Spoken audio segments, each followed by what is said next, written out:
কিছু কথা বলার জন্য। আসলে আমাদের শ্রমিক আরও ছিল, অনেক ছিল বা অনেক আসারও মানে প্রস্তুতি ছিল। বৃষ্টির কারণে অনেক শ্রমিকগণ আসেন নাই বা কিছু প্রয়োজনের কারণে কিছু চলে গেছেন। আমাদের এই অনুষ্ঠানে এ পর্যায়ে বক্তব্য নিয়ে আসবেন আমাদের অনুষ্ঠানে বিশেষ অতিথি এরপরে অ্যাডভোকেট মাজহারুল হক ভাই, income tax VAT company limited.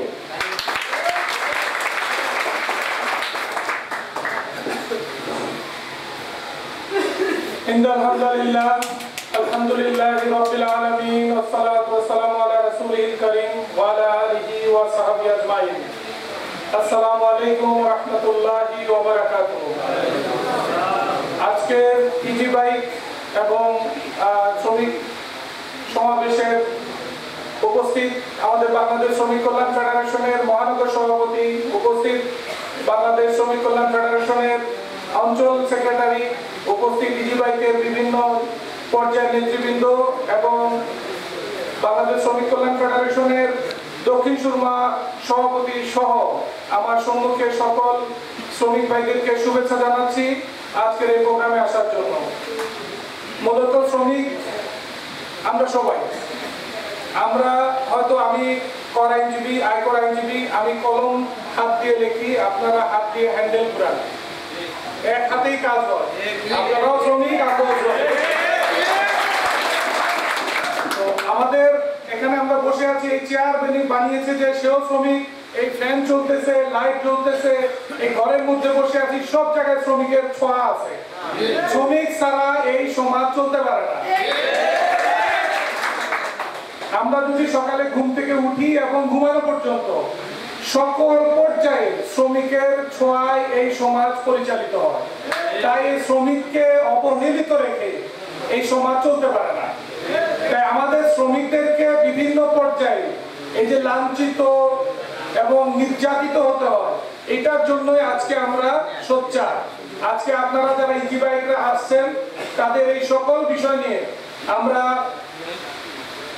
আমার চেম্বারে বিভিন্ন বিষয় নিয়ে আপনাদের ইজি বাইকের বড় ভাইরা আমার চেম্বারে গিয়েছিলেন, এই বিষয়টিকে কি করা যায় বলে আলোচনা করছিলেন। তখন আমি আমার চেম্বার থেকে একটা পরামর্শ দিয়েছিলাম যে আসলে এই ধরনের আন্দোলনগুলো মূলত করতে হলে একটা আইডেন্টিটি দরকার আছে, একটা নিয়ম দরকার আছে, এবং সবকিছু নিয়ম মাফিক যদি আপনি করেন, হয়তো আগামীকালকে আপনি গাড়ি না চালাতে পারলেও 1 মাস পরে হলেও সঠিকভাবে চালাবেন ইনশাআল্লাহ। কিন্তু আপনাকে নিয়ম মানতে হবে। নিয়মটা কি? যে অবশ্যই আপনার একটা আইডেন্টিটি থাকতে হবে। বাংলাদেশ শ্রম অধিদপ্তরের আওতায় অনেকগুলো ট্রেড ইউনিয়ন আছে। আপনারা জানেন এই যে সিএনজির এত পাওয়ার, ট্রাক ইউনিয়নের এত পাওয়ার, তারপরে হচ্ছে বাস শ্রমিকের এত পাওয়ার, ওদের 707, 2270, 2220, ওদের বিভিন্ন কমিটি আছে, উপকমিটি আছে, আপনারা জানেন হয়তো। এবং এই কমিটির ক্ষমতা বলে দেখা যায় তারা রায় পর্যন্ত বাতিল করে ফেলে। আপনারা জানেন তো মনে হয় তাদের ড্রাইভারের রায় হয়েছিল ফাঁসি, এই ফাঁসির রায় পর্যন্ত বাতিল করেছে রাস্তার মধ্যে আপনার গাড়ি বাতিল করিয়া। এটা তো দেখছেন আপনারা। তাহলে এই বিষয়গুলো কেন হয়েছে? তাদের একটা নির্দিষ্ট আইডেন্টিটি আছে, আইডেন্টিটির আলোকে করছি। তাহলে আপনারা আমার যা কাজ করবো এটা শৃঙ্খলা অবস্থান, আমাদের সকল কিছু ঠিকঠাক করে আমরা মাঠে নামবো, ঠিক কিনা? এখন এই পর্যায়ে আমি আসলে কিছু বক্তব্য দিতে যাচ্ছি, সেটা হচ্ছে যে আমাদের বাংলাদেশ শ্রমিক কল্যাণ ফেডারেশনের মহানগর রিক্সা শ্রমিক ইউনিয়নের একটি কমিটি আছে, যেটা 1669 ট্রেড ইউনিয়ন। 1669-এর কোন সদস্য কি এখানে আছেন? 1669-এর এই যেখানে একজন পাওয়া গেছে, 1669-এর একজন সদস্য। আর কেউ আছেন 1669-এর? নাই। 1669 সিলেট মহানগরের রিক্সা শ্রমিক ট্রেড ইউনিয়ন, এটি বাংলাদেশ গভর্নমেন্টের শ্রম অধিদপ্তরের সরকারি লাইসেন্স। এই শ্রম অধিদপ্তরের কাজ কি? আপনাদের যদি কোনো সমস্যা হয়, শ্রম অধিদপ্তর কর্মকর্তা আপনার এই টেবিলে এসে বসে আপনার এটা সমাধান করবে। আপনারা যদি উইন্ডেড হন, আমরা শ্রমিকরা উইন্ডেড হলে আমরা দেখি কি রিক্সায় করে করে ভিক্ষা করে করে তার জীবন চালাতে হয়, ঠিক কিনা? তার মেয়ে বিয়ে দিতে হয়, রিক্সায় করে করে মেয়ের বিয়ের টাকা তুলতে হয়। কিন্তু বাংলাদেশ শ্রম অধিদপ্তরের আওতায় একজন শ্রমিকের বিভিন্ন অনুদান থাকে, এগুলো যদি আমরা শ্রমিক কল্যাণ, এগুলো যদি আমরা শ্রম অধিদপ্তরের আওতায় যদি আমরা না সদস্য হই, আমরা যদি আইডেন্টি তৈরি করতে না পারি, তাহলে আপনারা এই সুযোগ সুবিধাগুলো পাবেন না।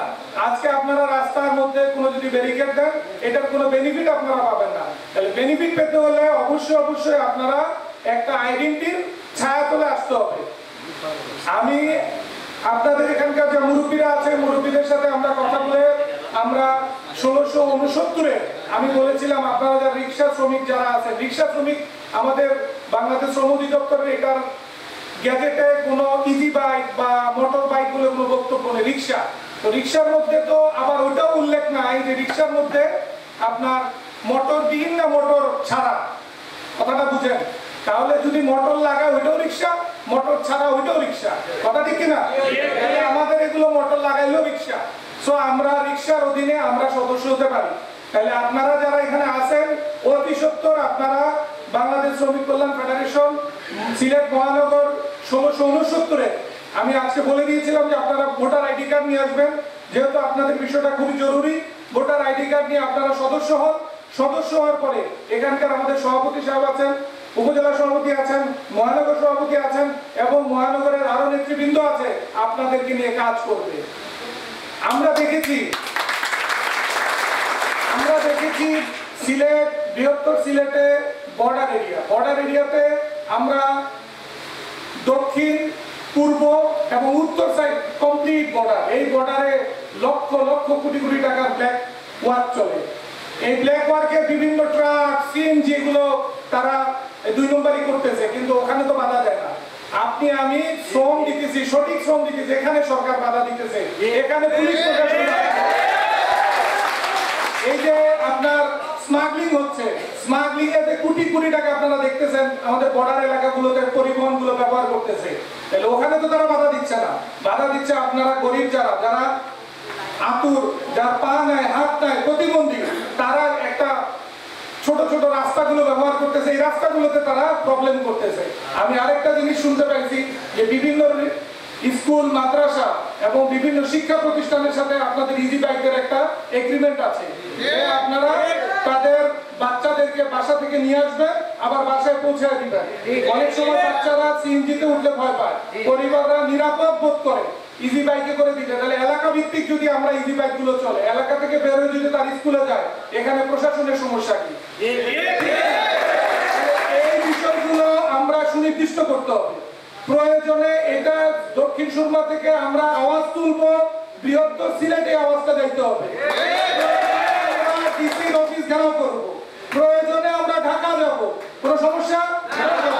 আমাদের প্রথম কথা হচ্ছে আইডেন্টি ঠিক করতে হবে। আপনারা আইডেন্টি ঠিক করেন, আপনাদের সাথে আমাদের বাংলাদেশ শ্রমিক কল্যাণ ফেডারেশন নেতৃবৃন্দ আছে, আপনারা আমাদের নিয়মতান্ত্রিক কার্যক্রম পরিচালনা করার সুযোগ দেন। দেখবেন ইনশাআল্লাহ এখানে শ্রমিকরা, আমরা বিভিন্ন শহরের খবর নিয়েছি। আমি রাজশাহী, রংপুরের একটা খবর আপনাদেরকে বলি, ইজি বাইকদেরকে জন্য আপনার দিন ঠিক করে দিচ্ছে যে এই প্লেটগুলো রবিবার চলবে, এই প্লেটগুলো সোমবার চলবে, এই প্লেটগুলো মঙ্গলবার চলবে। সপ্তাহে আপনি 2 দিন বন্ধ থাকলে অসুবিধা কোথায়? আমাদের শ্রমিকদের পক্ষ থেকে কোনো সমস্যা আছে? তাহলে আমরা ওইসব নিয়মতান্ত্রিক ভাবে আমরা চলতে চাই। আমরা 27-এর যে ইজি বাইক আমরা 28-এ যাব না, 28-এর ইজি বাইক 29-এ যাব না। আর একটা কথা, একটা এক্সাম্পল দিলাম, আমি দক্ষিণ সুরবারটা যাব না, আমি মেট্রোর ভিতরেও ইজি বাইক চলতে হবে, কেন চলবে না?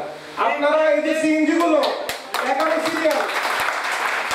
সিরিয়ালের সিএনজি গুলো সব বেশ কিছুদিন আমরা বিভিন্ন জায়গায় দেখেছি, এগুলো আগুন ধরে গেছে, ব্রাস্ট হয়ে গেছে এবং মেয়াদ উত্তীর্ণ সিএনজি দিয়ে আপনার পরিবহন করতেছে। তাহলে এইসব পরিবহন গুলো মানুষ দুর্ঘটনা করতেছে না? তাহলে 11 সিরিয়াল বাতিল করা হোক, সিএনজি 11 সিরিয়াল বাতিল করে শহরের ভিতরে, মেট্রোর ভিতরে নির্দিষ্ট আকারে ইজি বাইককে প্লেট দেওয়া হোক, ঠিক না? আমরা এইসব কার্যক্রম সুশৃঙ্খল ভাবে করতে হবে। আপনারা যদি সুশৃঙ্খল ভাবে আমাদের সাথে থাকেন, ইনশাআল্লাহ আপনাদেরকে নিয়ে যেখানে যাওয়ার আমরা যাবো ইনশাআল্লাহ, ঠিক না?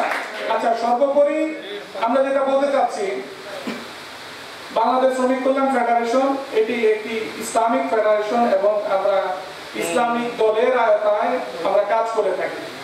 আমাদের মূল কাজ হচ্ছে আল্লাহ সুবহানাহু ওয়া তাআলা আমাদেরকে সৃষ্টি করেছেন তার ইবাদত এবং গোলামি করার জন্য। আল্লাহ সুবহানাহু ওয়া তাআলার হুকুম আহকাম যদি আমরা মানি তাহলে আমরা দুনিয়াতে শান্তি, আখিরাতে মুক্তি পাবো, ঠিক কি না? তাহলে আমরা অবশ্যই একটা জিনিস মনে রাখবেন, আমাদের রিজিকের মালিক কে? আল্লাহ। তাহলে অবশ্যই আল্লাহর হুকুম আহকাম মানার চেষ্টা করবেন এবং আল্লাহর হুকুম আহকাম বাংলাদেশ শ্রমিক কল্যাণ ফেডারেশন একমাত্র শ্রমিক দল, একমাত্র শ্রমিক সংগঠন যেই সংগঠন আপনাকে ইসলাম সম্পর্কে ধারণা দিবে, শ্রমিকের সঠিক মর্যাদা সম্পর্কে ধারণা দিবে। তাহলে আপনি এমন দল বাংলাদেশে কোথায় পাবেন যে দল আপনাকে দুনিয়া এবং আখিরাতে উপকৃত করবে? তাহলে আপনারা যারা সুচিন্তিত, এখানে আমি দেখেছি এক শ্রমিক ভাই কোরআন তেলাওয়াত করেছে, আলহামদুলিল্লাহ, আমার খুব ভালো লাগছে। এত সুন্দর, এত সুন্দর ভাবে বলতে পারে, আমার শ্রমিক ভাইরাই তো বলছে, ঠিক কি না? এই যে বক্তব্য দিচ্ছে, তারা কখনো বক্তব্য দিয়েছে? দেয়নি। কিন্তু এই যে শ্রমিকের ভিতরে যে এত প্রতিভা, এই প্রতিভা ইসলামের সিলসিলা ছিল। আপনারা জানেন কিনা, আমাদের নবী রাসূলরা যখন পৃথিবীতে প্রথম আসেন তখন উনাদেরকে দিয়ে ছাগল চড়ানো হয়েছিল। উনারা রাখাল ছিলেন, শ্রমিক ছিলেন না? তাহলে রাখাল অবস্থায় পরবর্তীতে এই জাতির দিক নির্দেশক ছিলেন তারা, ঠিক কি না? আল্লাহ রাসূল সাল্লাল্লাহু আলাইহি সাল্লামের যত প্রিয় সাহাবী সবাই শ্রমিক ছিলেন। উনার যে শ্রমিক জায়েদ আলাইহিস সালাম, নাম শুনছেন হয়তো আপনারা, জায়েদ আলাইহিস সালামকে উনি এতই ভালোবাসেন, উনার আপন ফুফাতো বোন জয়নবকে এই জায়েদ আলাইহিস সালামের সাথে বিয়ে দিয়েছেন। তাহলে চিন্তা করেন ইসলাম কতটুকু শ্রমিককে মহব্বত করে। আল্লাহ রাসূল সাল্লাল্লাহু আলাইহি সাল্লাম উনার শ্রমিক একজনের হাত ধরে বলছে যে তোমার হাতে কিসের দাগ? এই যে আমরা হ্যান্ডেল বা রিকশা যারা চালাই বা যারা আমরা হ্যামারিং করি, আমাদের হাতের মধ্যে দাগ পড়ে যায় না? এরকম দাগ দেখে রাসূল সাল্লাল্লাহু আলাইহি সাল্লাম বলছেন যে তোমার হাতে কিসের দাগ, কি এঁকেছো তুমি? সে বলছে ইয়া রাসূলুল্লাহ, এটা তো আকার দাগ না, এটা আমার পরিশ্রম করতে করতে হাতে দাগ পড়ে গেছে। তখন রাসূল সাল্লাল্লাহু আলাইহি সাল্লাম তার হাত ধরে চুমু দিয়েছেন। সুবহানাল্লাহ। সেই রাসূলের উম্মত আমরা, আমাদের কিসের কমতি, ঠিক কি না? আমাদের অবশ্যই বাংলাদেশ শ্রমিক কল্যাণ ফেডারেশনের আওতায় এসে আপনারা আপনাদের ফরম পূরণ করেন। আপনারা এটা সুশৃঙ্খল ভাবে, আমাদের এখানে নেতৃবৃন্দ আছেন, তারা আপনাদেরকে দিক নির্দেশনা দিবেন, ওই অনুযায়ী আমরা কাজ করব। প্রয়োজনে দক্ষিণ সুরমা কেন মেট্রোতে আমরা গাড়ি চালাবো, প্রয়োজনে এটা সুনির্দিষ্ট একটা সমাধান না হওয়া পর্যন্ত আমরা রাজপথ ছাড়বো না। আপনারা আপনাদের পরিবারের জন্য অনেক করেন, আপনাদের পরিশ্রমের প্রত্যেকটা ফুটা, প্রত্যেকটা রক্ত আল্লাহর কাছে কবুল আমি মনে করি, কারণ আপনাদের হালাল রুজি। এই যে আপনারা যারা বলেছেন আপনারা নেশা ছেড়ে দিয়েছেন, আপনারা এখন বাজে আড্ডা দেন না। আজকে আমি খবর পেয়েছি মেজরটিলাতে আমার এক বন্ধুর বাড়িতে ডাকাতি হয়েছে। মুরব্বী বাবা মা ছিল, বাবাকে বেঁধে মোহাম্মদপুরে ডাকাতি হয়েছে, আপনারা হয়তো খবর পাবেন। লোক থেকে হচ্ছে, এই মানুষ বেকার হচ্ছে বলে। আজকে আপনারা রাস্তাঘাট বন্ধ করবেন, ওদিকে ব্ল্যাকমেল চলবে, ওদিকে কি বলে এটারে বুঙ্গা, আমরা সিলেটি ভাষায় যেটা বলি বুঙ্গার কাম চলবো, আর সিলেটে ভালো ভালো ছেলেরা কাজ করতে পারবে না, এটা আমরা হতে দিব না ইনশাআল্লাহ। আমার বক্তব্য বেশি দীর্ঘায়িত করব না। আমাদের যারা নেতৃবৃন্দ আছেন ওনাদের কাছ থেকে আমরা আমাদের দিক নির্দেশনা আমরা আশা করছি এটার একটা সুষ্ঠু সমাধান যেন হয়, এবং এই সুষ্ঠু সমাধানের মাধ্যমে আমাদের এই শ্রমিক ভাইদের মুখে যেন হাসি ফুটে, তাদের পরিবারের জন্য হাসি ফুটে, তারা যেন তাদের শ্রম দিয়ে তাদের জীবন পরিচালনা করে, কারো কাছে যেন হাত পাততে না হয়। সবাইকে ধন্যবাদ জানিয়ে আমার বক্তব্য শেষ করলাম। ভালো থাকবেন। আমার তৌফিক ইল্লা বিল্লাহ।